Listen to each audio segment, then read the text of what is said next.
The foreclosure notice arrived on a Tuesday, exactly 1 year after I'd walked out of their house for the last time. I was sitting in my luxury apartment at Sunset Manor, sipping coffee from bone china that used to grace their dining room table, when my neighbor Margaret knocked on my door with the mail she'd accidentally received. "This came to my box by mistake," she said, handing me the envelope. "Though from the look on your face, maybe it's not a mistake at all." I stared at the official document addressed to David and Jessica Morrison. Final notice. 30 days to vacate. The house I'd been secretly paying for was finally being taken away, and I felt absolutely nothing. But let me tell you how we got here, because this story doesn't start with revenge. It starts with the kind of love that makes you stupid, the kind of grief that makes you vulnerable, and the kind of betrayal that teaches you exactly how much you're worth to the people you'd die for. Before I jump into my payback story, please leave a comment below, letting me know where you're watching from so I can see how far my stories have reached. Enjoy this sassy revenge story. 43 days. That's how long Frank had been gone when I made the decision that would change everything. 43 days since my husband of 42 years had collapsed in our garden while planting the tomatoes we'd never get to harvest together.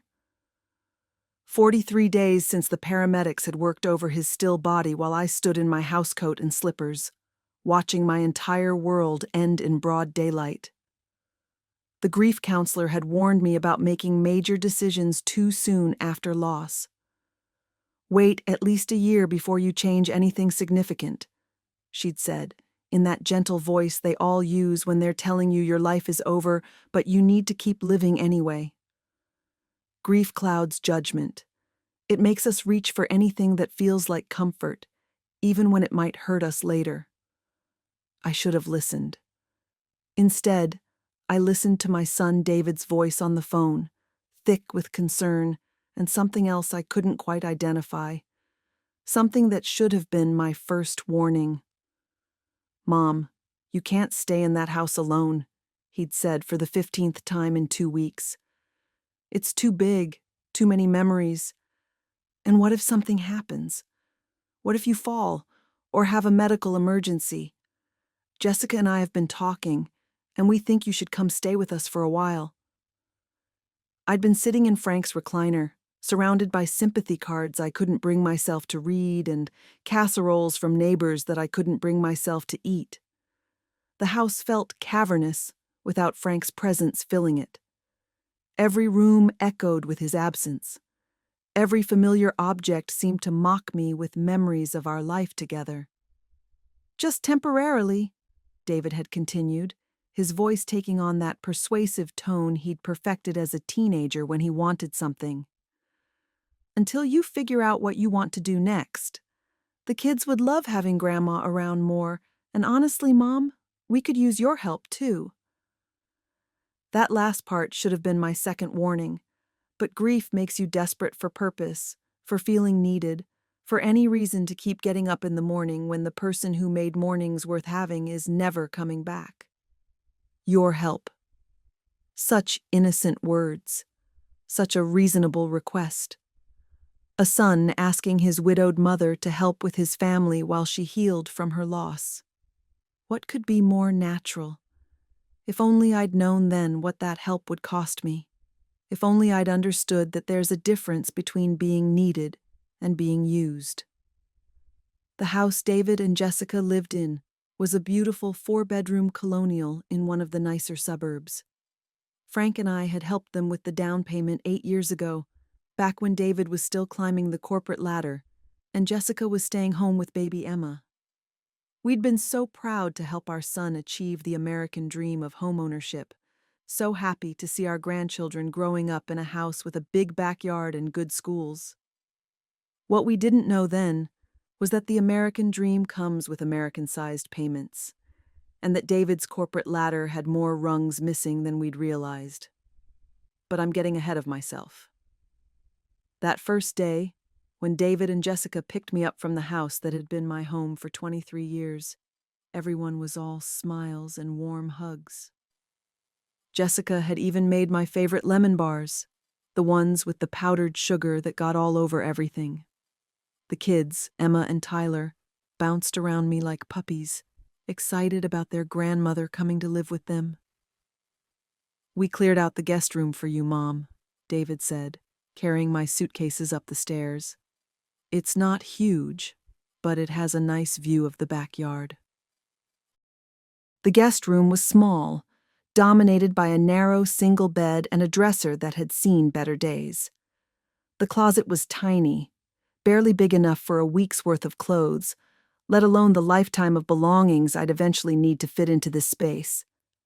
But I smiled and thanked them, told them it was perfect, told them I was grateful. Because that's what you do when you're broken and someone offers you shelter. You're grateful, even when that shelter comes with conditions you haven't discovered yet. "The kids can show you around," Jessica said, her voice bright with forced cheer. "Emma, why don't you give Grandma the grand tour?" Emma, 8 years old and full of enthusiasm, grabbed my hand and pulled me from room to room, chattering about where everything was and what the family rules were. No shoes on the white carpet in the living room. No eating anywhere except the kitchen and dining room. Quiet time after 8 p.m. when Daddy worked on his computer. Tyler, 10 and more reserved than his sister, hung back and watched me with curious eyes. He was the one who asked the question that should have been my third warning. "Grandma, how long are you going to live here?" "Tyler, that's not polite," Jessica said quickly. But there was something sharp in her voice, something that made me look at her more carefully. "I don't know, sweetheart," I told him honestly. "For a while, until I figure out what comes next." Tyler nodded, seemingly satisfied, but I caught the look that passed between David and Jessica. Quick, loaded with meaning I couldn't decode. A conversation happening in a language I didn't speak yet. The first few weeks were like playing house. I threw myself into being the perfect house guest, the helpful grandmother, the grateful widow who knew her place. I cooked elaborate meals that reminded David of his childhood. I helped with homework and school projects. I did laundry and light cleaning, trying to earn my keep without being asked. Jessica accepted my help with a kind of distant politeness, like I was a particularly useful appliance that had been installed in her home. She never said thank you directly, but she'd mentioned to David how nice it was to come home to dinner already prepared, or how helpful it was to have someone pick up the kids from their activities. David seemed more relaxed than I'd seen him in years. The worry lines around his eyes softened. He laughed more at dinner, played with the kids instead of disappearing into his office immediately after eating. I told myself that this arrangement was working for everyone. I told myself a lot of things in those first few weeks. But late at night, lying in that narrow guest bed and listening to the unfamiliar sounds of someone else's house settling around me, I'd remember Frank. I'd remember how he used to say that when something seems too good to be true, it usually is. I'd remember his favorite warning. "Ellie, never trust someone who benefits from your gratitude. Grateful people don't ask questions." I thought I was just being paranoid. I thought grief was making me suspicious and ungrateful. I had no idea that Frank's wisdom was about to save me from making the biggest mistake of my life. But that discovery was still weeks away. For now, I was just a grieving widow, grateful for a place to heal, grateful for a family that needed me, grateful for a purpose that made getting up each morning possible. Grateful, grateful, grateful. The most dangerous word in the English language, when you're dealing with people who know exactly how to use it against you. It was a Tuesday morning in early October when I accidentally stumbled upon the truth that would change everything. Jessica had asked me to find some stamps so she could mail Emma's school fundraiser checks, and I was rummaging through David's home office desk when my fingers found the stack of papers that shouldn't have been there. Past due notices, final warnings, shut-off threats. I sat down heavily in David's desk chair, my hands trembling as I spread the bills across his desk like tarot cards predicting disaster. Electric company, 3 months behind, threatening disconnection. Water department, payment plan in default. Credit cards with balances that made my stomach clench. 14,000 on one, 22,000 on another, 8,000 on a third. And then I found the mortgage statement. 3 months behind, $3,200 a month, and they hadn't made a payment since June. The house I'd been living in for 6 weeks. The house where my grandchildren slept safely in their beds. The house that represented everything David had worked for, was 3 payments away from foreclosure proceedings. I stared at that mortgage statement until the numbers blurred together, trying to make sense of what I was seeing. David had a good job. Not great, but steady. He was a mid-level manager at a marketing firm, had been there for 8 years. Jessica worked part-time at a boutique, nothing that brought in serious money, but still something. How had they gotten so far behind on everything? That's when I found the medical bills, stacks of them, dating back 2 years. Tyler's emergency appendectomy, when their insurance coverage was between plans. Emma's broken arm that required surgery. Jessica's emergency room visit last year for what turned out to be a panic attack, but had required a full cardiac workup first. Thousands and thousands of dollars that insurance had denied or only partially covered. One crisis after another, each one pushing them deeper into a hole they couldn't climb out of. I sat in that office for an hour, reading through their financial disaster like it was a horror novel I couldn't put down. The picture that emerged was of a family living paycheck to paycheck, robbing Peter to pay Paul, staying one step ahead of total collapse through a combination of credit cards, payment plans, and what looked like sheer determination. David had been carrying this burden alone. All those nights when he disappeared into his office after dinner, he wasn't just working late. He was sitting here, staring at these same bills, trying to figure out which crisis to address first, which payment to skip this month to keep the lights on. The stress I'd seen in his face for months suddenly made perfect sense. The arguments between him and Jessica that stopped abruptly when I entered a room. Jessica's sharp comments about money, about neighbors who went on vacations, about families who seemed to have everything so easy. They were drowning, and they'd been drowning long before I moved in. That night, I lay in my narrow bed staring at the ceiling, thinking about the $400,000 sitting in my checking account.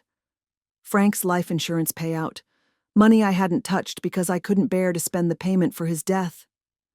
Money that was just sitting there, earning minimal interest, while my son lay awake 3 rooms away wondering how he was going to keep his family housed.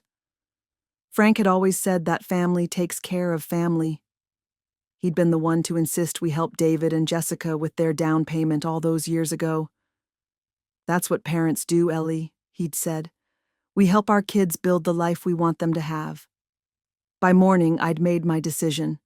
I called Roberto Martinez, our financial advisor, as soon as his office opened. "Eleanor," Roberto's voice was warm with sympathy, "how are you holding up? I know these first few months are the hardest." "I'm managing," I said, which was becoming my standard response to that question. "Roberto, I need to set up some automatic payments for my son's expenses. Can you help me with that?" There was a pause. "Of course. What kind of expenses are we talking about?" "His mortgage, for starters. $3,200 a month. And I'd like to cover his utilities, too. Maybe set up an account where I can transfer money for groceries and the kids' activities." Another pause. Longer this time. "Eleanor, that's very generous of you. Have you discussed this with David?" I hesitated. This was the moment where I could have been honest, could have told Roberto about the bills I'd found, about David's financial crisis. Instead, I heard myself say, I want it to be a surprise. He's been working so hard, and I hate seeing him stressed about money. Frank would want me to help. It wasn't exactly a lie. Frank would have wanted me to help. But Frank also would have insisted on transparency, on family meetings and honest conversations about expectations and boundaries. Frank would never have approved of secret financial support without the recipient knowing where it was coming from. But Frank wasn't here to guide me through this decision. Frank wasn't here to see his son's worry lines, or his daughter-in-law's brittle smiles, or his grandchildren living one financial crisis away from losing their home. I can set that up, Roberto said carefully. But Eleanor, I want to make sure you're thinking this through. Supporting another family's expenses long-term is a significant financial commitment. What if your own circumstances change? What if you need that money for your own care down the line? I have more than enough, I said, and it was true. Between Frank's life insurance, our savings, and my own retirement funds, I could support David's family indefinitely and still have plenty left over.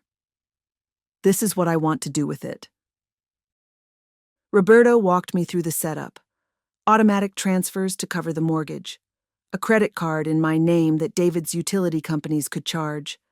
A grocery allowance that would be deposited into their checking account monthly. The kids' school activities, their sports fees, their music lessons. All of it covered by transfers that would look like they were coming from David's employer or some kind of financial aid program.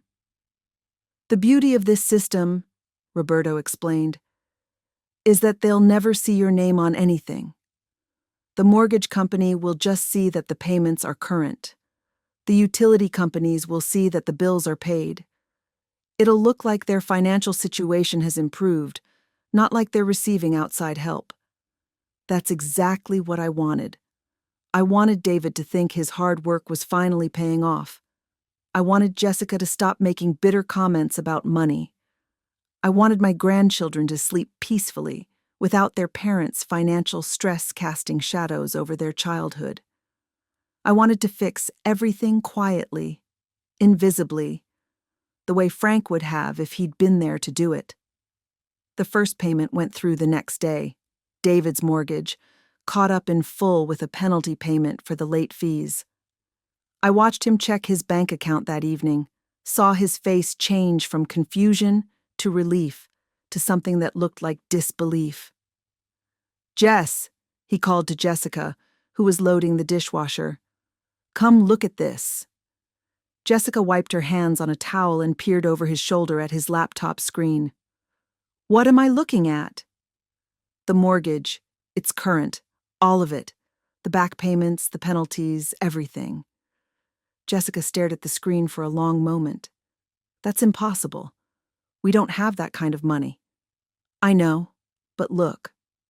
David clicked through several screens, showing her the payment history.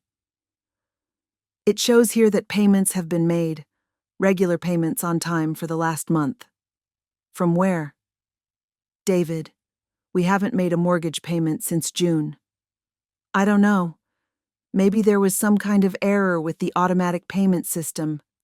Maybe the bank made a mistake and now they're correcting it. Jessica looked skeptical, but hopeful. You should call them tomorrow. Make sure this isn't some kind of mistake that they'll want us to pay back later. David called the mortgage company the next morning. I listened from the kitchen as he spoke to a customer service representative, explaining that his account was showing payments he didn't remember making. According to our records, sir, your account is current, and all payments have been made on time, the representative told him. If you're concerned about unauthorized payments, you'll need to check with your bank to see where the funds are coming from. David checked with his bank. They confirmed that the payments weren't coming from his account, but they couldn't tell him where they were coming from. For privacy reasons, they explained, we can't provide information about payments made from external sources unless you're the account holder making those payments. Within 2 weeks, the same pattern played out with their utilities, their credit card payments, everything. Bills that had been past due suddenly showed current balances. Accounts that had been in collections were mysteriously paid in full. I watched David's transformation over the following month, like watching a flower bloom in time-lapse photography. The worry lines around his eyes faded, his shoulders relaxed. He started sleeping better, which meant he had more energy during the day. He played with the kids after dinner instead of disappearing into his office to wrestle with bills he couldn't pay. Jessica's mood improved, too. She stopped making cutting remarks about their neighbors' new cars or family vacations. She bought new clothes for the kids, without calculating and recalculating the cost. She even mentioned to David that maybe they could think about taking a long overdue family vacation next summer. "It's like we finally caught a break," David said to me one evening as we watched Emma and Tyler play in the backyard. "I was starting to think we'd never get ahead, you know? But something's changed. I must have gotten that promotion at work without realizing how much of a difference it would make." He hadn't gotten a promotion. His salary was exactly the same as it had been 6 months ago. But I smiled and nodded and told him I was happy to see him looking so much more relaxed. Because I was happy. This was what I'd wanted. This was family taking care of family, the way Frank had always believed it should work. I was using my good fortune to ease my son's burden, to give my grandchildren the security they deserved, to help Jessica find some peace in her role as wife and mother. I was solving problems. I was making a difference. I was needed. For the first time since Frank died, I felt like I had a purpose again. What I didn't realize was that I was also creating the perfect conditions for the worst betrayal of my life. Because grateful people don't ask questions, and people who don't know they should be grateful are the most dangerous people of all. The first sign that my secret generosity was about to backfire came disguised as gratitude, which should have been my fourth warning. But I'll get to that devastating dinner conversation in a few minutes, because first you need to understand how Jessica's treatment of me evolved from polite tolerance to something much darker. It started with the dishwasher. "Eleanor," Jessica said one morning in November, her voice carrying that particular tone that meant criticism was coming. "I noticed you loaded the dishwasher again last night." I looked up from the breakfast I was preparing for Emma and Tyler, confused. "Yes, I always clean up after I cook dinner. Is that a problem?" "It's not a problem exactly," Jessica said, opening the dishwasher to rearrange everything I'd put in there. "It's just that you don't load it the right way. The plates need to face this direction for the water to hit them properly, and you can't put the good glasses on the bottom rack because they'll get cloudy." She said it like she was teaching a child how to tie their shoes. Patient but condescending, helpful but humiliating. Now I'd been loading dishwashers for 40 years. Frank and I had owned 3 different models over the decades, and I'd never had a complaint about my technique. But I apologized and thanked Jessica for the instruction, because that's what you do when you're a guest in someone else's home. You adapt. You defer. You're grateful for the guidance. That's the thing about emotional abuse. And I'll tell you more about how I finally recognized it for what it was later in our story. It doesn't start with someone calling you a burden over Sunday dinner. It starts with someone teaching you to doubt your own competence in the smallest possible ways. The dishwasher criticism was followed by helpful hints about my cooking methods. "Eleanor, you know you don't have to use so many pots when you make dinner. I can show you how to make that same meal with just one skillet." Never mind that I'd been cooking that particular recipe since before she was born, or that it tasted better my way. The implication was clear. I was wasteful, inefficient, creating unnecessary work. Then came the suggestions about my contributions to household management.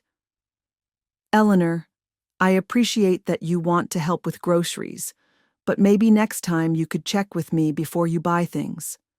We have a system here, and when you add items we didn't plan for, It throws off our budget. Our budget. The budget that I was secretly funding with $5,000 a month of my own money. But the cruelest evolution came in how Jessica began to treat my relationship with Emma and Tyler. In those first few weeks, she'd been happy to have me pick them up from school, help with homework, take them to their activities. Free childcare is free childcare, after all. But as the months passed, and Jessica's financial stress disappeared, thanks to my invisible support, she started viewing my involvement with the children as interference rather than help. Eleanor, I told Emma she could have a play date with Sarah this weekend, so you don't need to plan any activities with her. Eleanor, Tyler's teacher wants to speak with his parents about his math grades. I'll handle that. You don't need to worry about it. Eleanor, the kids have been eating too many sweets lately. Maybe you could check with me before you bake cookies with them. Each comment came with a smile, delivered in that same helpful tone she used for the dishwasher instructions. But the message was unmistakable. I was overstepping. I was presuming too much. I needed to remember my place. The psychological warfare, and I promise I'll tell you about the moment I realized that's exactly what it was so subtle that I began to question my own perceptions. Was I being too involved with my grandchildren? Was I creating more work for Jessica with my cooking and cleaning? Was I failing to respect the boundaries of their household? David seemed oblivious to the shift in how his wife treated me. He was riding the high of their mysteriously improved financial situation, which had freed him from the constant stress that had been eating him alive for 2 years. He was sleeping better, working less obsessively, even talking about maybe taking that family vacation Jessica had mentioned. From his perspective, everyone in the house was happier. The bills were paid, his wife was more relaxed, his mother was helping with the kids, and his children were thriving. What more could he want? He didn't see the way Jessica's eyes would narrow when I offered to help with something. He didn't hear the edge in her voice when she corrected my methods or redirected my efforts. He was at work during most of my interactions with Jessica, and by the time he came home each evening, she'd switched back to polite gratitude mode. Your mother made such a lovely dinner tonight, David. She's been such a help with the kids, too, said with a smile that never quite reached her eyes. But David wasn't looking at her eyes. He was looking at his clean house, his well-fed children, his organized schedule. He was seeing the surface benefits without recognizing the underground tension. I began to notice that Jessica saved her most cutting observations for moments when David wasn't around to witness them. The morning critiques about my household contributions, the afternoon redirections about my time with the grandchildren, the evening suggestions about how I might be more helpful in different ways. Eleanor, I hope you don't mind me saying this, but I think Emma might be getting a little too dependent on you for homework help. It's important that she learns to be independent, you know? This about a child I'd helped raise from infancy, whose learning style I understood better than anyone except possibly her teacher. But Jessica delivered this observation with such concerned sincerity that I found myself apologizing and promising to step back. Looking back now, and I'll share the moment when everything became crystal clear in just a few minutes, I can see that Jessica was systematically training me to accept smaller and smaller roles in the household while still expecting me to be grateful for the privilege of living there. She wanted the benefits of my presence, the free child care, the cooking, the light housework I did without being asked. But she didn't want me to feel like I had any actual stake in the family's well-being. I was meant to be helpful, but not involved, present but not presumptuous, grateful, but not entitled to any real voice in how things were run. The most insidious part was how she made each criticism sound like concern for my own well-being. Eleanor, you don't need to cook such elaborate meals every night. At your age, you should be taking it easier. Eleanor, You don't have to clean the bathrooms. That's a lot of bending and scrubbing for someone with your hip issues. Eleanor, maybe you should rest this afternoon instead of driving all over town running errands. I worry about you getting overtired. She was packaging her desire to limit my involvement as care for my health and energy. And because I was still deep in grief, still grateful for a place to belong, still desperate to be needed by my family, I internalized these messages as truth rather than recognizing them as manipulation. Maybe I was doing too much. Maybe I was overstepping. Maybe, at 65 and recently widowed, I should be content with a smaller, quieter role in the household I was secretly supporting. The breaking point, the one I mentioned at the beginning of this story, the one that would change everything, was still weeks away.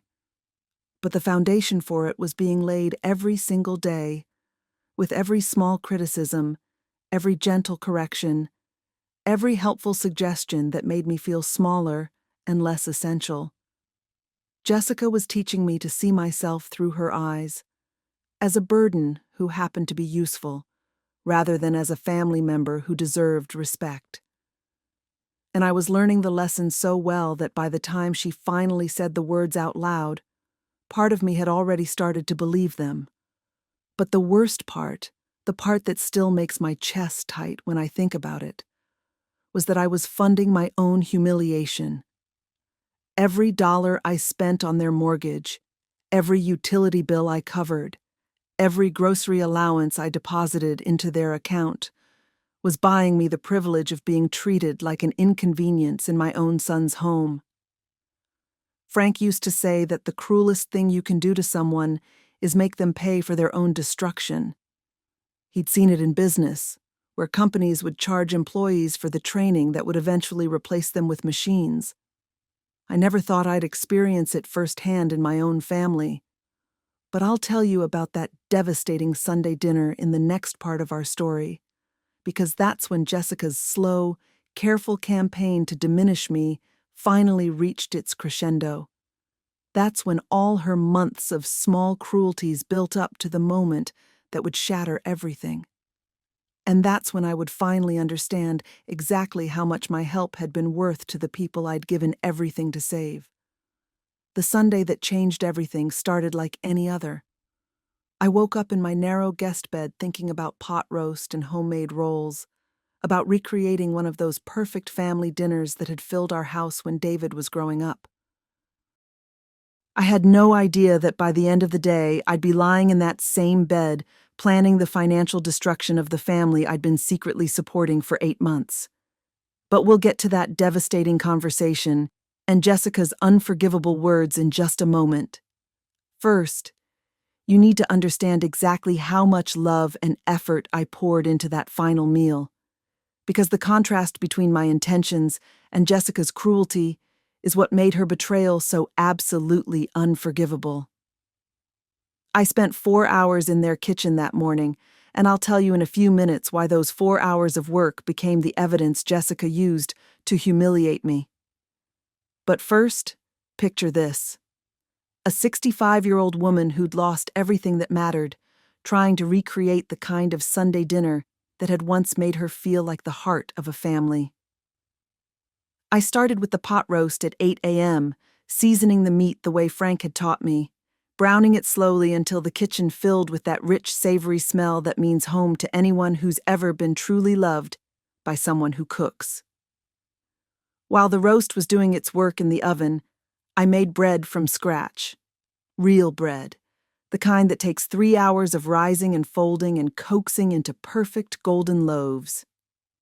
Emma wandered into the kitchen around 10, drawn by the smells and the sounds of serious cooking happening. "What are you making, Grandma?" she asked, climbing onto a stool to watch me knead the second batch of dough. "Sunday dinner," I said, showing her how to fold the dough over itself. "The kind your daddy used to love when he was your age." "Can I help?" "Of course, sweetheart. You can help me make the green bean casserole." We spent an hour together, Emma carefully measuring ingredients while I told her stories about cooking with my own grandmother, about how recipes are love letters passed down through generations.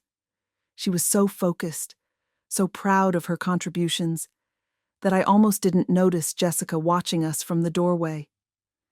"Emma, come wash your hands," Jessica said, her voice sharp enough to cut glass. "You're getting flour everywhere, and Grandma has made such a mess that it's going to take hours to clean up." Emma's face fell. She looked around the kitchen, taking in the flour-dusted counters, the mixing bowls stacked in the sink, the general chaos that comes with cooking an elaborate meal from scratch. "I'm sorry, Grandma," she whispered, climbing down from her stool. "You have nothing to apologize for, sweetheart," I said. But Jessica had already whisked her away, leaving me alone with the evidence of my ambitious morning. I'll tell you about the moment when that mess became ammunition against me. But first you need to understand something crucial. I always cleaned up after myself. Always. Frank and I had cooked together for 42 years, and the first rule of our kitchen was that you clean as you go. But elaborate cooking creates temporary chaos, and Jessica had caught us at the peak of that chaos. She'd seen Emma helping me, seen us bonding over measuring spoons and mixing bowls, and something in that scene had triggered a reaction that would poison the rest of the day. By the time David and Tyler returned from Tyler's soccer game at noon, the kitchen was mostly restored to order and the house smelled like heaven. David inhaled deeply as he walked through the front door. "Mom, that smells incredible, just like when I was a kid." "I wanted to make something special," I said, and I meant it. I wanted to give this family the kind of meal that creates memories, the kind that makes children grow up and say, "My grandmother made the best Sunday dinners." What I didn't know, and I'll tell you about the conversation I overheard later that would explain everything, was that Jessica had spent David and Tyler's absence building a case against me in her own mind, turning my morning of cooking into evidence of my inconsideration. We sat down to eat at 2:00. The table looked beautiful. My grandmother's china that I'd brought from my old house, fresh flowers from Jessica's garden, candles that cast a warm glow over the perfectly prepared food. For a few precious minutes, it felt like the family dinners I'd dreamed of creating. Emma told us about a book she was reading. Tyler shared details about his soccer game and how he'd almost scored a goal. David complimented the roast, said it was exactly like he remembered from his childhood. I felt useful, needed, successful in my role as the family matriarch. That's when Jessica began her assault. "Speaking of cooking," she said, cutting her meat with those sharp, precise movements that should have been my warning, "I've been thinking we should establish some boundaries around kitchen use." The word boundaries hit me like a physical blow.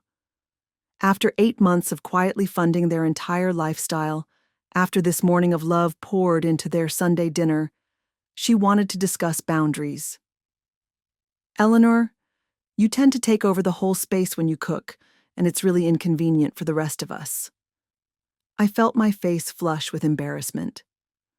Around the table, I could see Tyler and Emma processing their mother's criticism of their grandmother, learning that the woman who'd just spent hours creating this beautiful meal was somehow doing something wrong. "I'm sorry," I said, my voice smaller than I wanted it to be. I didn't realize I was in the way. Jessica's response, and I'll tell you in a moment how this connected to the larger pattern I should have recognized months earlier, was delivered with that particular tone she'd perfected, the one that made criticism sound like concern. "It's not just being in the way, Eleanor, it's the mess, the chaos. You use every dish, every utensil, and then you expect someone else to clean up after you." This was a lie, a flat-out, deliberate lie. I had cleaned up after myself every single day for 8 months. But Jessica delivered it with such conviction that for a moment, I wondered if I was misremembering my own actions. I always clean up my own messes, I said, trying to keep my voice steady. Jessica laughed, and that laugh contained more cruelty than I'd heard from anyone since high school bullies. Do you? Because I spent an hour yesterday scrubbing the stove after your simple pasta dinner. Another lie. I'd cleaned that stove myself, had specifically wiped down every surface before going to bed. But David said nothing to contradict her. The children watched this exchange with confused faces, learning that their grandmother was apparently a burden who created work for everyone else. I tried to negotiate, to find a compromise that would preserve some dignity. Maybe we could work out a schedule. I could cook on certain days, and you could have the kitchen to yourself on others. But Jessica wasn't interested in compromise. She was interested in establishing dominance, in making sure I understood my place in her hierarchy. And what came next, I'll share those devastating words in just a moment, would finally make her intentions crystal clear. Or, she said, setting down her fork like she was preparing for battle, maybe you could just ask before you decide to turn my kitchen into a disaster zone. Some of us have to live here, Eleanor. My kitchen. Some of us have to live here. The words hit me like she'd slapped me across the face. Her kitchen. In the house I was paying for. Some of us have to live here. As if I were some kind of interloper who'd imposed myself on their family. David shifted uncomfortably in his seat, but still said nothing. Still didn't defend me. Still didn't remind his wife that I was his mother, a welcomed member of this household, someone who deserved basic respect. Of course, I managed to say, swallowing my humiliation. I'll be more considerate. But Jessica wasn't finished with me, not even close. What came next? And I'll tell you exactly how this connected to a pattern I should have seen developing, was a systematic dismantling of my role in the household, delivered with the precision of someone who'd been planning this attack for weeks. And while we're talking about boundaries, I think we need to discuss your role in this household generally. You've been here 6 months now, and I feel like we haven't really established clear expectations. David made a weak attempt to intervene. Jessica, maybe we should talk about this later. No, I think it's important to be clear, Jessica continued, and I could see she'd rehearsed this, had planned exactly what she wanted to say and how she wanted to say it. Eleanor, I appreciate that you want to help, but sometimes it feels like you're trying to take over. Take over. The woman who'd been tiptoeing around their household for 8 months, trying to be useful without being intrusive, was apparently taking over. Making decisions about the kids' schedules, rearranging things in the house, cooking elaborate meals nobody asked for. Nobody asked for. The Sunday dinner that David had been raving about 10 minutes earlier was now evidence of my presumption, my failure to understand my place. My hands were shaking now. I clasped them together in my lap, tried to hold on to whatever dignity I had left. I was just trying to help, I said quietly. I know, Jessica said, her voice dripping with that false sympathy I'd learned to recognize over the past months. But the thing is, your help often creates more work for everyone else. Like this dinner. Yes, it's lovely, but look at the state of the kitchen. Someone has to deal with that. Someone has to deal with that. As if the kitchen I'd already cleaned twice wasn't clean enough. As if the woman who'd created this beautiful meal was somehow creating problems rather than solving them. I said I'd clean it up. But you shouldn't have to, Jessica said. And this was the masterpiece of her manipulation, making her criticism sound like concern for my well-being. At your age, you should be relaxing, not trying to cook for 6 people. Maybe it would be better if you just focused on smaller contributions. Set the table, help with dishes, things like that. Smaller contributions. From the woman who was secretly paying their entire mortgage. I felt tears threatening and blinked them back. Around the table, my grandchildren were learning that their grandmother was a problem to be managed rather than a person to be valued. "I understand," I whispered. But the worst was yet to come. The moment that would change everything, that would finally show me exactly what Jessica thought of me, was just seconds away. I stood up to start clearing plates, partly to be helpful and partly to escape this humiliation. But I stumbled slightly, my hip catching the edge of the table. I'd been having problems with that hip since Frank died, stress and grief manifesting in physical aches that reminded me daily of how much my life had changed. That stumble, that moment of physical vulnerability, was what finally gave Jessica the opening she'd been waiting for. And what she said next would echo in my mind for the rest of my life, would become the moment I point to when people ask me how a loving mother-in-law relationship can turn into something so poisonous. Jessica sighed heavily, like she'd reached the end of her patience with a particularly troublesome child. "God, you're such a burden, Eleanor. Can't you just sit down and stop hovering? We can handle cleaning up without you." A burden. The word hung in the air like poison gas, seeping into every corner of that beautiful dining room, contaminating the memory of every kind gesture I'd made over the past 8 months. Tyler and Emma giggled, not understanding the cruelty, but picking up on their mother's dismissive tone. David pulled out his phone and started scrolling through emails, choosing technology over defending his mother. Nobody corrected her. Nobody told Jessica she'd gone too far. Nobody reminded her that the woman she'd just called a burden was the reason they still had a roof over their heads. I was 65 years old, widowed, grieving, and I'd just been called a burden by the family I was secretly supporting with $5,000 a month of my own money. I sat back down without a word, but in my mind, I was already making plans. Plans that would teach Jessica exactly what a real burden looked like. Plans that would show my son what happened when you failed to defend the people who loved you most. Plans that would change everything. Because as I sat there, absorbing the cruel laughter of my grandchildren and the silence of my son, I realized something Frank had tried to teach me years ago. People only treat you as badly as you allow them to treat you. And I was done allowing it. But I'll tell you about those plans and how I executed them in the next part of our story. Because what happened next would make Jessica's burden comment seem like the opening shot in a war she had no idea she was about to lose.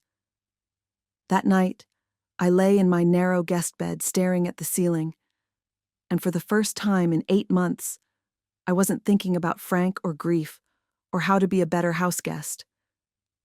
I was thinking about numbers, specifically the number 40,000, the amount of money I'd quietly poured into David and Jessica's life since March, money that had bought me the privilege of being called a burden over Sunday dinner. But I'll tell you about the phone call that started my revenge in just a moment. Because first you need to understand the cold calculation that was taking place in my mind as I listened to the house settle around me. The house I was paying for while being treated like an unwelcome guest. $40,000. 8 months of mortgage payments, 8 months of utilities, groceries, kids' activities, credit card payments, everything that had transformed David's worried face into relaxed smiles and Jessica's financial stress into newfound confidence. 8 months of secretly funding the very people who saw me as nothing more than a burden to be managed. The irony was so perfect it was almost funny. Almost. Jessica had called me a burden while sitting at a table I'd helped buy, in a house I was saving from foreclosure, after eating a meal I'd prepared with groceries I'd paid for. She'd criticized my contributions while benefiting from contributions she didn't even know existed. She'd made me feel small and unwelcome in a home that would literally not exist without my financial support. And David? David had said nothing, not one word in my defense. He'd pulled out his phone like a teenager trying to avoid an uncomfortable family conversation, leaving his wife to humiliate his mother without any consequences whatsoever. But I'll share the exact moment I decided to teach them both a lesson they'd never forget. And it came down to something Frank used to say about business negotiations. "Ellie," he'd tell me, "the person with the most power in any relationship is the one who's most willing to walk away. And you never really know how much power you have until you're ready to use it." I'd never been ready to use it before. I'd been too grateful, too desperate to belong somewhere, too afraid of being truly alone. But lying there in the dark, replaying Jessica's words and David's silence, I realized something that changed everything. I didn't need them. They needed me, and they had no idea how much. The transformation in my thinking was so complete, it was almost frightening.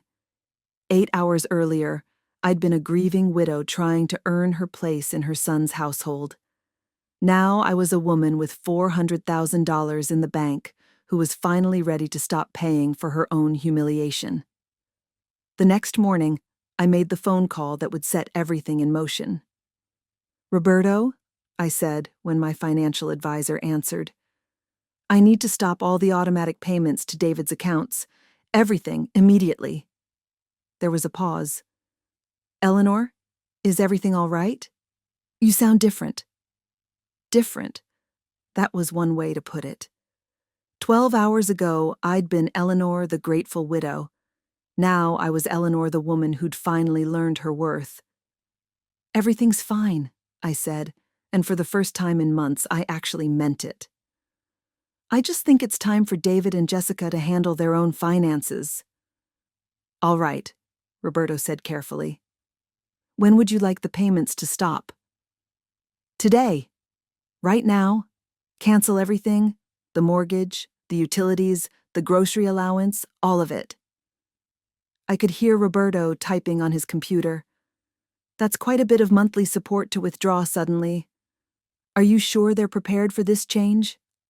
Prepared. What a delicious question. Were they prepared to discover that their financial miracle had been funded by the woman they'd just called a burden? Were they prepared to face foreclosure proceedings on the house they'd treated me like a guest in? Were they prepared to explain to Emma and Tyler why the lights were getting turned off? "They'll figure it out," I said. Adults usually do. But ending their financial support was just the beginning of my plan.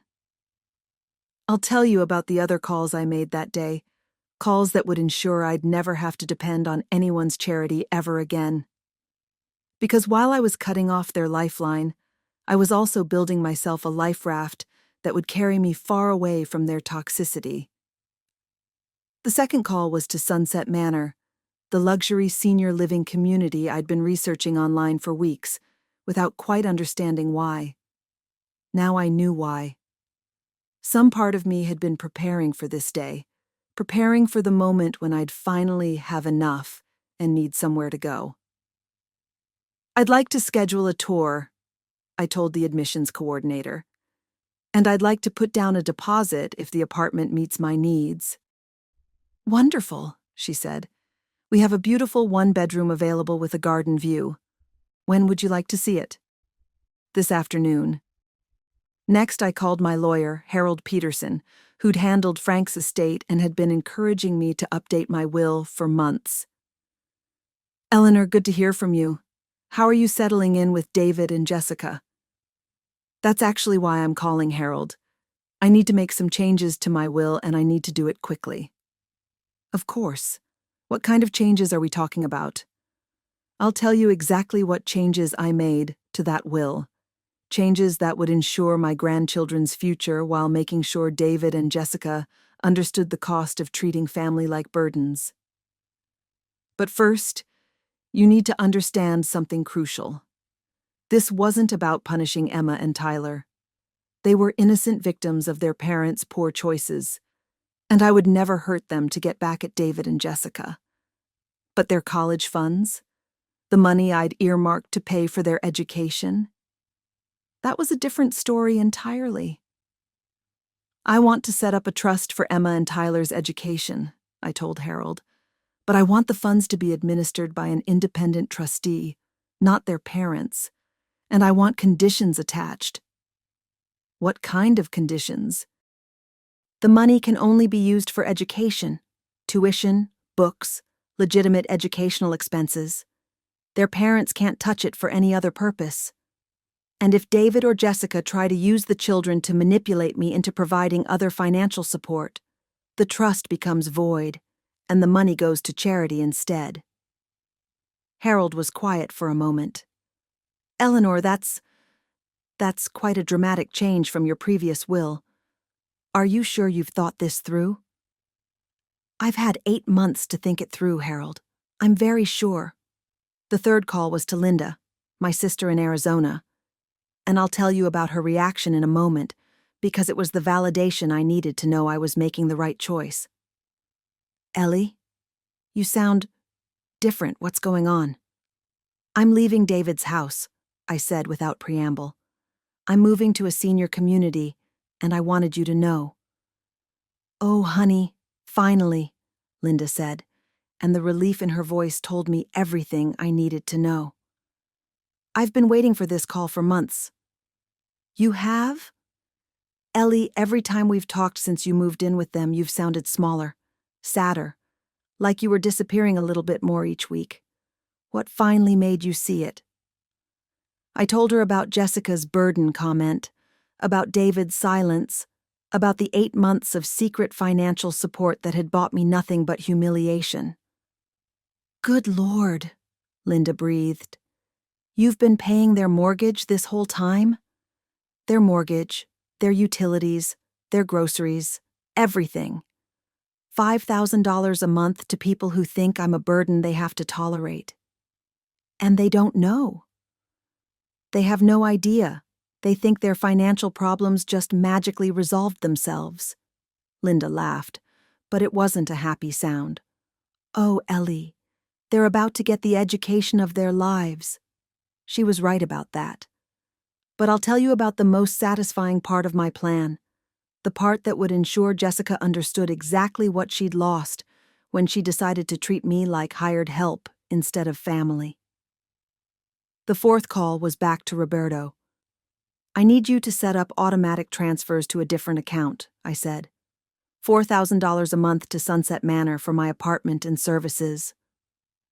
That's quite a bit more than you were spending on your own housing before, Roberto noted. Yes, it is. But I've decided I deserve to spend my money on my own comfort, rather than on people who don't appreciate it. Will you be able to maintain your previous level of support for David's family while also covering these new expenses? This was the question I'd been waiting for, the moment when I could say the words that would make my new reality official. I won't be providing any support for David's family going forward. Every dollar I was spending on them will now be spent on my own life. Roberto was quiet for a long moment. Eleanor, that's a significant change in their financial situation. Are you sure they're prepared for that? Roberto, let me ask you something. If you were secretly paying someone's bills for 8 months and they called you a burden, would you continue paying those bills? No, I don't suppose I would. Then you understand my decision. But the most beautiful part of my plan wasn't the financial revenge. It was the timing. I'll tell you exactly how long I waited before they discovered what I'd done, because the anticipation was almost as satisfying as the revelation itself. I gave them 3 weeks. 3 weeks to notice that the miraculous payments that had saved their house were no longer coming through. 3 weeks for the bills to start arriving again, for the worry lines to return to David's face, for Jessica's newfound confidence to crumble as reality reasserted itself. 3 weeks during which I continued to live in their house, cooking occasional meals, babysitting when asked, playing the part of the grateful mother-in-law who knew her place. 3 weeks during which they had no idea that the woman they'd called a burden had already arranged her escape from their toxicity. It was during those 3 weeks that I visited Sunset Manor and fell in love with what would become my new life. The apartment was beautiful, spacious and bright, with a full kitchen, a living area with a fireplace, and French doors that opened onto a balcony overlooking gardens that actually belonged to me, in a way that Jessica's house never had. The staff treated residents with dignity and respect. The other residents were interesting people with rich histories and engaging conversations. There was a book club, a watercolor class, a theater group, activities that would feed my soul instead of just filling my time. It was everything I'd been missing without realizing I was missing it.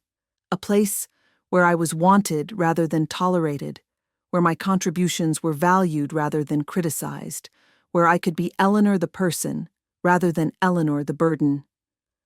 And all of it was possible because I finally understood something Frank had tried to teach me years ago. The most expensive thing you can buy is someone else's approval, and the people who make you pay the highest price for it are usually the ones who value you the least. But I'll tell you about the day the mortgage company called, the day David's financial miracle came crashing down, and the truth about his burden of a mother was finally revealed.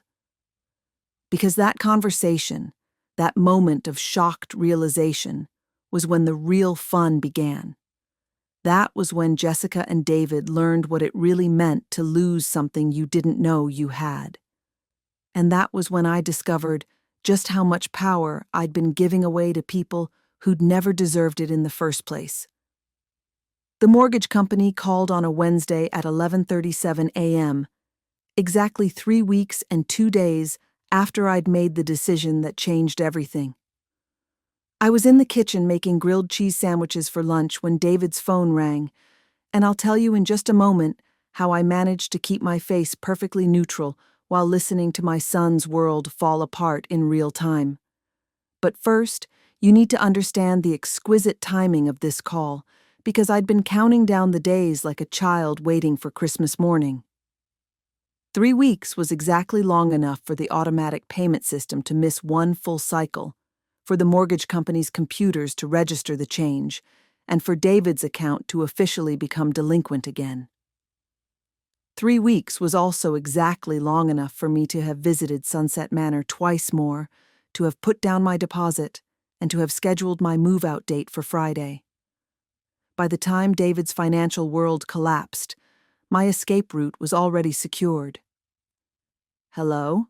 David answered, and I could hear the confusion in his voice as he listened to whoever was on the other end. His face went from puzzled to concerned to outright panicked in the space of about 30 seconds. "What do you mean there's no payment?" he said, his voice rising with each word. "But it's been automatically—" "What? Since when?" I flipped the grilled cheese sandwiches with steady hands, though my heart was racing with anticipation. This was it. This was the moment when David would start to understand exactly what his silence had cost him. "That's impossible," David continued, and I could hear him walking toward his office, probably to check his computer. "Let me call you back." He hung up and immediately dialed what I assumed was his bank. I couldn't hear the entire conversation from the kitchen, but I caught enough words to know he was trying to trace the mysterious payments that had been keeping his house out of foreclosure. No payments from our account. External source. Privacy reasons. This went on for about 10 minutes. David making call after call, trying to solve a mystery that had a very simple solution. A solution that was standing in his kitchen, calmly preparing lunch while his financial world crumbled around him.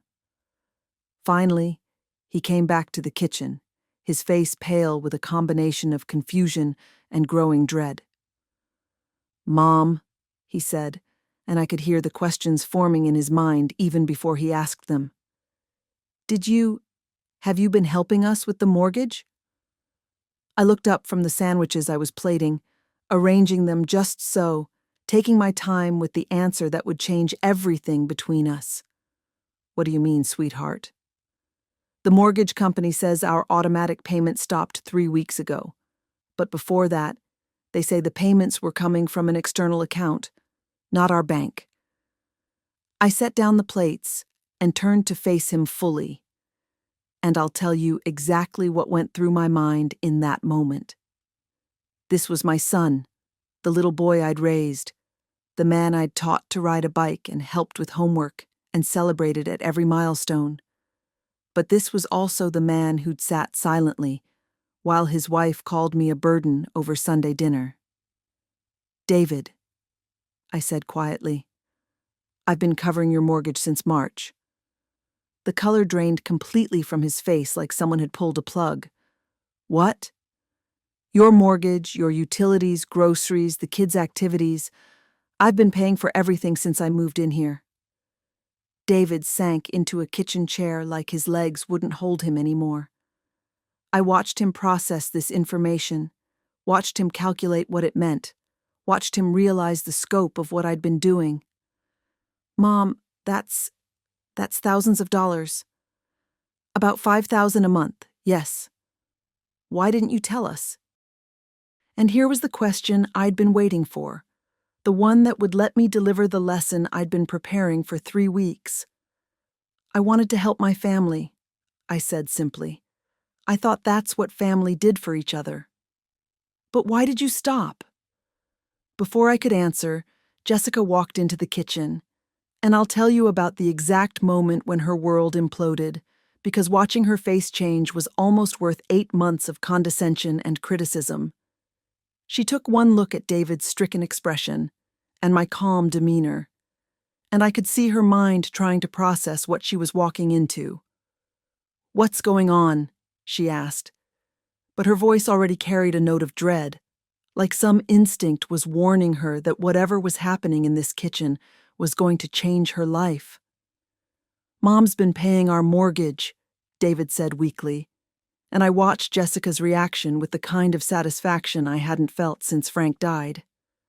"For 8 months, and she stopped 3 weeks ago." Jessica's mouth fell open, and I could literally see her mind racing, calculating, realizing what this meant for their financial future. Her face went through a series of expressions: confusion, shock, denial, and finally, dawning horror. "That's impossible," she said, but her voice was already losing conviction. "Eleanor, you're on Social Security. You can't afford to pay our mortgage." This was the moment I'd been anticipating for weeks. The moment when I could finally show Jessica exactly who she'd been dealing with. The moment when the woman she'd called a burden revealed herself to be the only thing standing between her family and financial ruin. "Frank left me very well provided for," I said, and I kept my voice level, matter of fact, like I was discussing the weather. "I have more money than I'll ever need."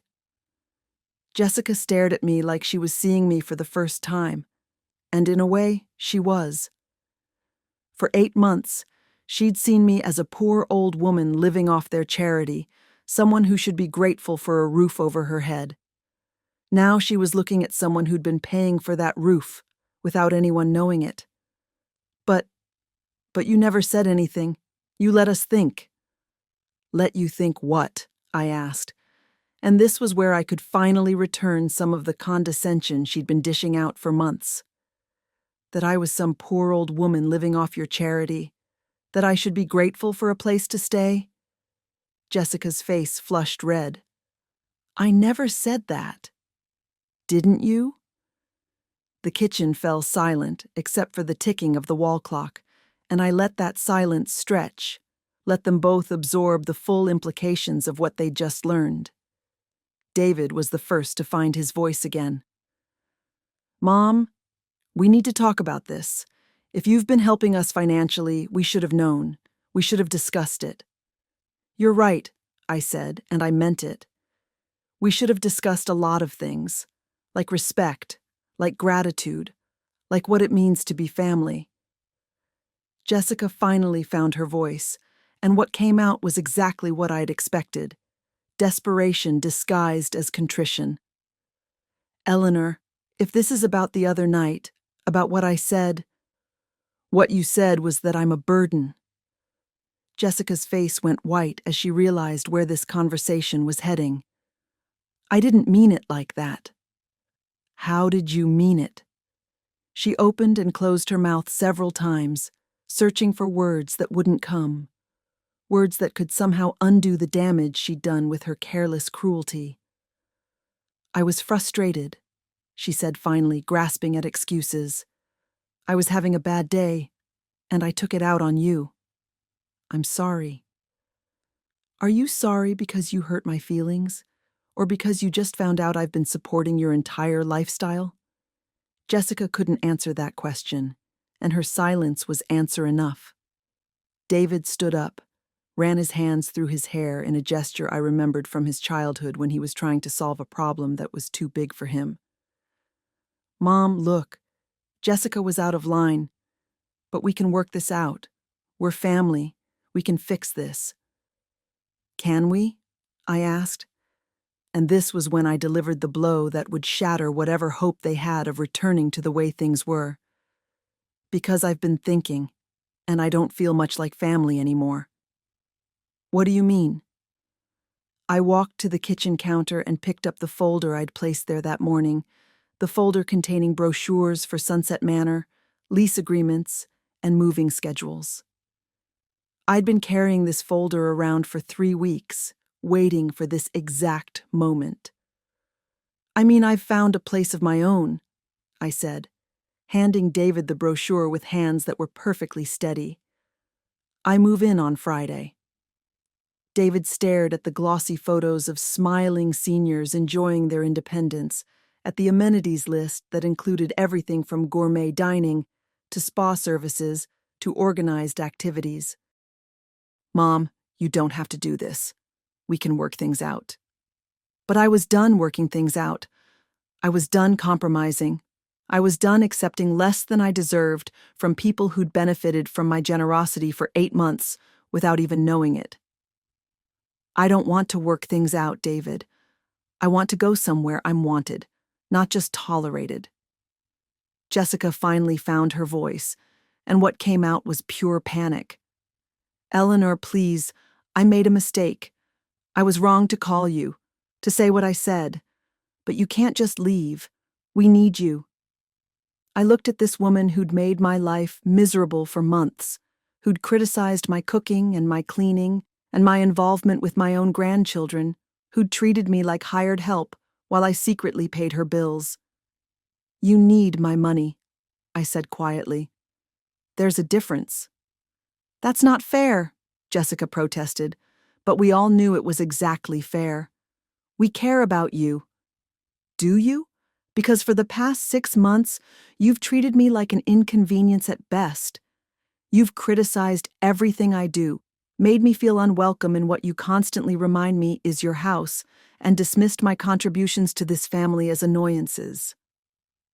Tears were running down Jessica's face now, and I'll tell you exactly why those tears failed to move me. They weren't tears of remorse for how she'd treated me. They were tears of panic about losing the financial support she'd never known she had.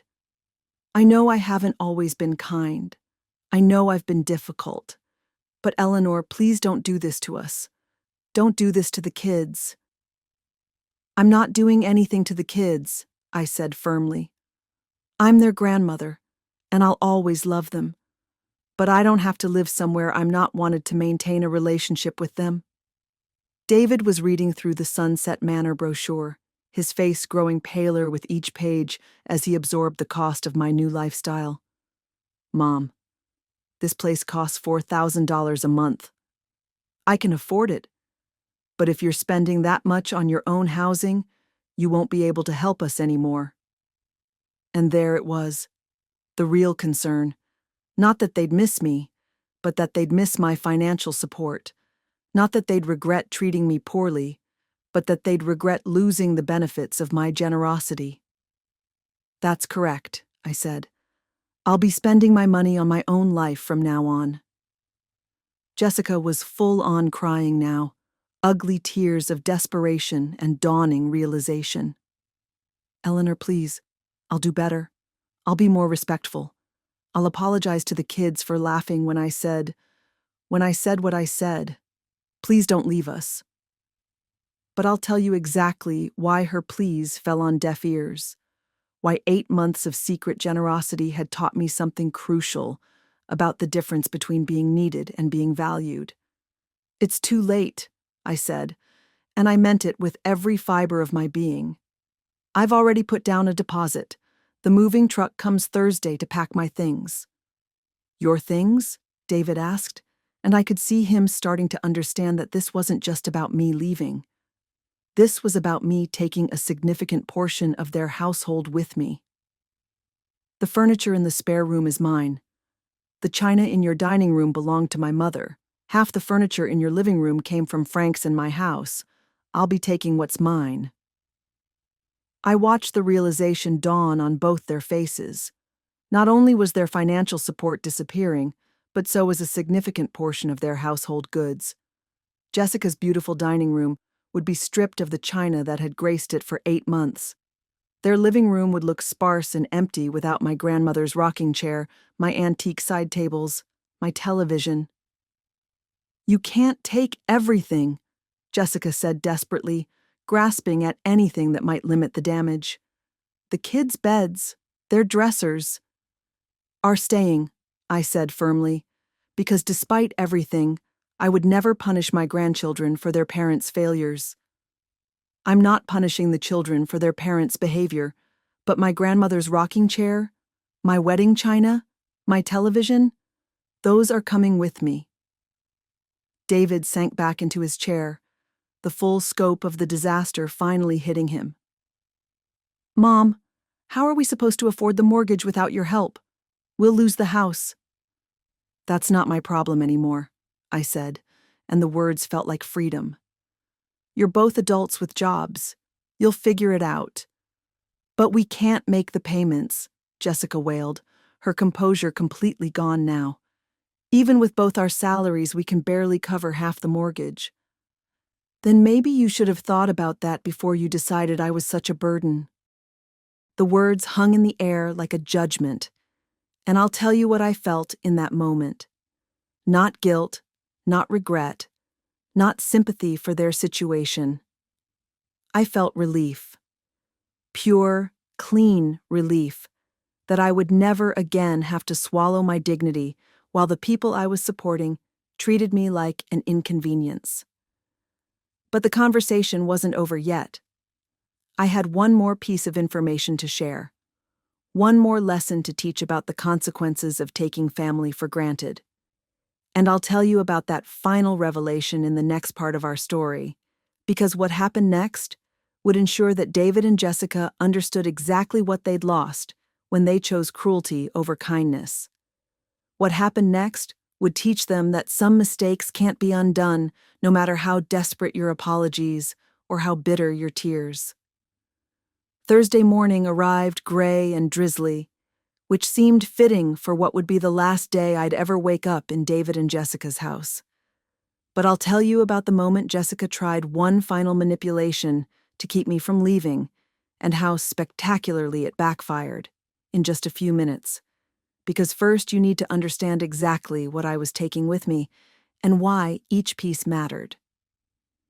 The moving truck arrived at 8 a.m. sharp, just as I'd scheduled 3 weeks earlier. I'd spent the previous evening carefully tagging everything that belonged to me with small yellow stickers, and now I stood in the living room watching two professional movers transform Jessica's carefully curated home back into what it really was. A house furnished largely with other people's belongings. My grandmother's rocking chair, the one where I'd nursed David as a baby and read bedtime stories to Emma and Tyler. My mother's china cabinet, the one Jessica had filled with wedding dishes she'd never bothered to thank me for. The antique side tables Frank had refinished for our first apartment. The oil paintings we'd collected over 42 years of marriage. The television I'd bought just last year, thinking it would be nice to have something modern for the family to enjoy together. Box after box, piece after piece. The evidence of my life with Frank was carefully wrapped and loaded onto that truck, and I'll tell you what that felt like. It felt like resurrection. like reclaiming myself from people who'd convinced me I should be grateful for the privilege of being diminished. Jessica stood in the doorway of the kitchen, still in her bathrobe at 9 in the morning, watching the systematic dismantling of her household, with the kind of horror usually reserved for natural disasters. "Eleanor," she said, for what had to be the 20th time since yesterday's revelation, "please reconsider this. We can work things out. I'll go to counseling. I'll learn to be more grateful." The movers were in the dining room now, carefully removing my mother's china piece by piece. Service for 12, the good stuff Jessica had used for every holiday dinner, without once acknowledging that it didn't belong to her.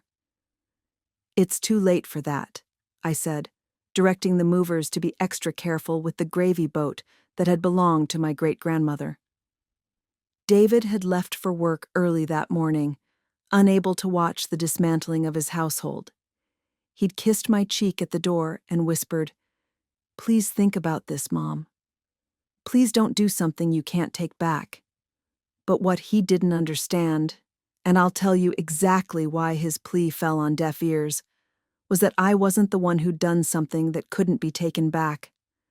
That honor belonged to his wife, who'd chosen cruelty over kindness and was now learning the cost of that choice. The kids were at school, spared from witnessing this particular family drama, though I'd made sure to say goodbye to them the night before. Emma had cried when I told her I was moving to a new apartment, and Tyler had asked if it was because they'd been bad. "No, sweetheart," I'd told them both. "Sometimes grown-ups need to make changes, and this is one of those times. But I'll still be your grandmother, and you can visit me whenever you want." "But why do you have to go, Grandma?" Emma had asked, and I'd looked directly at Jessica while I answered. "Because I found a place where I'll be happy, sweetheart. A place where people will be glad to have me." Now, watching the movers pack up the last of my belongings, I was more certain than ever that I'd made the right choice. But Jessica wasn't done trying to change my mind, and what she said next would prove that she'd learned absolutely nothing from the past 24 hours. "How am I supposed to explain this to Emma and Tyler?" she asked, tears streaming down her face as the movers carried out my antique armoire. I paused in my supervision of the packing and looked at her directly. This was the question I'd been expecting, the one that would give me the chance to deliver the lesson she still needed to learn. "Tell them Grandma found a nice place to live where she can make new friends and try new activities," I suggested. "Tell them they can visit me whenever they want." "But they'll ask why you left." And here was the heart of Jessica's problem, the reason why her tears and apologies couldn't fix what she'd broken. She still didn't understand that actions have consequences, that words matter, that treating people badly has a cost. "That's your problem to solve, Jessica. You created this situation with your behavior. Now you get to explain the consequences to your children." Jessica's face crumpled, but I'll tell you why her distress no longer moved me. For 8 months, I'd watched her treat me with casual cruelty while benefiting from my secret generosity. She'd criticized my cooking while eating meals I'd paid for.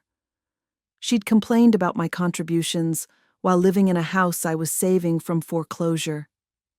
She'd called me a burden while I was carrying the entire weight of her family's financial security. Her tears weren't tears of remorse. They were tears of a person finally facing the consequences of their own choices. By noon, the truck was loaded and ready to go. I walked through the house one last time, making sure I hadn't forgotten anything important, and I'll tell you what that walk felt like. It felt like saying goodbye to a life that had never really been mine. The place looked sparse now, almost empty. The living room was reduced to Jessica's modern furniture and a few generic decorative items. The dining room held just a basic table and chairs, no china cabinet, no serving pieces, no family heirlooms that spoke of generations of love and tradition. It looked like what it had always been. Jessica's house, not my home. I picked up my purse and the small overnight bag I'd packed with essentials for my first night at Sunset Manor. Everything else was either on the truck or staying behind. Jessica followed me to the front door, making one last desperate attempt to change my mind. "Eleanor, please, don't do this.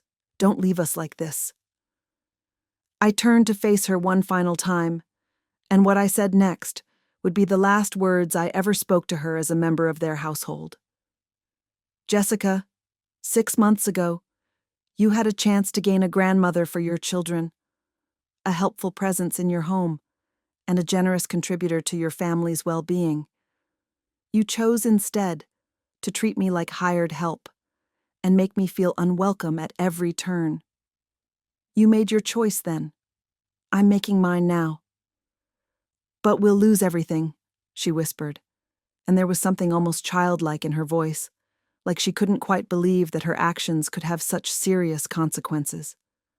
"No," I said quietly, and these words carried the weight of 8 months of accumulated wisdom about the difference between being needed and being valued. "You'll lose the free ride you never knew you had. There's a difference." I walked out the front door of that house and didn't look back. But I'll tell you what I saw in my rearview mirror as I drove away.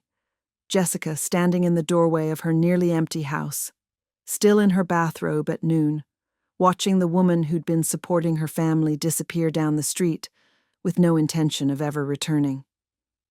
And I'll tell you what I felt in that moment. Absolutely nothing.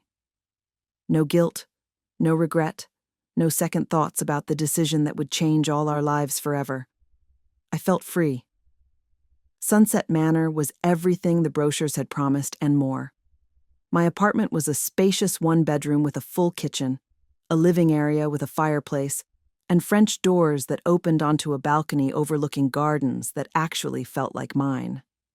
The staff greeted me by name and helped coordinate the movers with the kind of efficiency that spoke of genuine care for their residents. Within 4 hours, my furniture was arranged, my belongings were unpacked, and my new life was officially beginning. That first evening, I sat in my grandmother's rocking chair on my private balcony, watching the sunset through trees that no one could criticize me for trimming or not trimming. I was drinking tea from my mother's china, the good stuff, while wearing my most comfortable clothes in a space that was entirely, unapologetically mine. My phone rang twice that evening. Both times it was David, and both times I let it go to voicemail. I wasn't ready to hear his apologies or his pleas or his explanations for why he'd failed to defend me when it mattered most. But I'll tell you about those voicemails later, because they would become part of a pattern that would teach me something important about the difference between remorse and panic. For now, I was content to sit in my new home, surrounded by my own things, accountable to no one but myself for the first time in 8 months. No one to criticize my dishwasher loading technique. No one to make helpful suggestions about my cooking methods. No one to remind me that some of us have to live here, as if I were some kind of unwelcome guest, rather than a person who deserved basic respect. The next morning, I woke up in my own bed, a proper queen-size bed, not the narrow guest bed I'd been sleeping in for 8 months, and made myself breakfast in a kitchen where every pot and pan belonged to me. I ate off my mother's china because I wanted to, not because it was a special occasion. I was reading the newspaper and planning my first day as a resident of Sunset Manor when my phone rang. It was Roberto, my financial advisor, and I'll tell you about this conversation because it marked the official end of one chapter of my life and the beginning of another. "Eleanor, I wanted to check in and make sure the transition is going smoothly. How are you settling in?" "Wonderfully," I said, and I meant it completely. "Roberto, I want you to set up automatic payments for my apartment here, and I want to increase my monthly discretionary spending budget." "Of course. How much of an increase are we talking about?" "Well, I was spending $5,000 a month on David's family. I'd like to redirect that money toward my own life. Activities, travel, whatever strikes my fancy. Roberto was quiet for a moment. Eleanor, that's a significant lifestyle upgrade. Are you sure you're ready for such a dramatic change? Roberto, I spent 8 months funding someone else's life while being treated like a burden. I think it's time I found out what it feels like to be the priority in my own financial planning. And that, more than anything else, was what this move represented. Not revenge, though the timing had certainly been satisfying. Not punishment, though David and Jessica would certainly feel punished by the consequences of their choices. This move represented something much more fundamental: the decision to stop accepting less than I deserved from people who benefited from my generosity. But I'll tell you about David's phone calls in the next part of our story, because his increasingly desperate messages would teach me something important about the difference between missing someone and missing what they do for you. And I'll tell you about the day the foreclosure proceedings began, because that's when David and Jessica would finally understand the true cost of calling someone a burden who'd been carrying them all along. That's when they'd learn that some words can't be taken back, no matter how much you regret saying them. And that's when I'd discover just how much peace comes from finally putting yourself first, after a lifetime of putting everyone else ahead of your own happiness.